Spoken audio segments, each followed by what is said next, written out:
R15 version 3 থাই version. এই বাইকটা আসছে আমাদের এখানে মাদারীপুর থেকে। তো বাইকটির প্রবলেম হলো বাইকটা পিক আপ ছেড়ে দেয়। তো এক সার্ভিস সেন্টার থেকে আপাতত কী করবে, সে তো ঢাকা আসতে হবে। তো দেখুন কী কী পাল্টাইছে, টিপিএস সেন্সর পাল্টাইছে, থ্রটল বডি পাল্টাইছে, ফুয়েল পাম্প, ইসিউ পাল্টাইছে, তারপরও বাইক কাজ হয় না। দেন কার্বোরেটর লাগাইছে, দেখতে পাচ্ছেন টিভিএস অ্যাপাচি RTR কার্বোরেটর লাগাইছে, বাইক কার্বোরেটর থেকে বাইক চলে। দেন সে মাদারীপুর থেকে মাওয়া পর্যন্ত আসছে মারুইপাড়, দেন বাইক বন্ধ, দেন ট্রাকে করে বাইক নিয়ে আসছে আমাদের শপে। তো আমরা পুরো বাইকটা খুলবো, দেন কী সমস্যা করে সলিউশন করব, সমাধান বের করব। সেম মডেলের বাইক, এটা 18 মডেল, এটা 18 মডেল, দুইটাই থাই ভার্সন। দেখতে পাচ্ছেন বাইকটা স্টার্ট করলে কী হয়, এখানে হিরো সিগন্যাল, এই সিগন্যাল যখনই দেবে ফান্স করে বাইক স্টার্ট হবে না।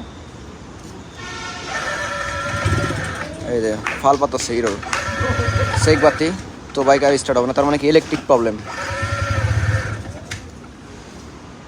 তো এর কি অবস্থা, কারোটার লাগাই নিয়ে আসছে। তো এখন বাইকটা আমরা সলিউশন করবো, র্যাম্পে উঠে যা যা প্রবলেম সব সলভ করে দেবো ইনশাআল্লাহ। আর ভাই এত দূর থেকে আসছে, অবশ্যই ভালো কাজের জন্য আসছে, তো ভাইয়ের আশাটা আমরা পূর্ণ করে দেবো।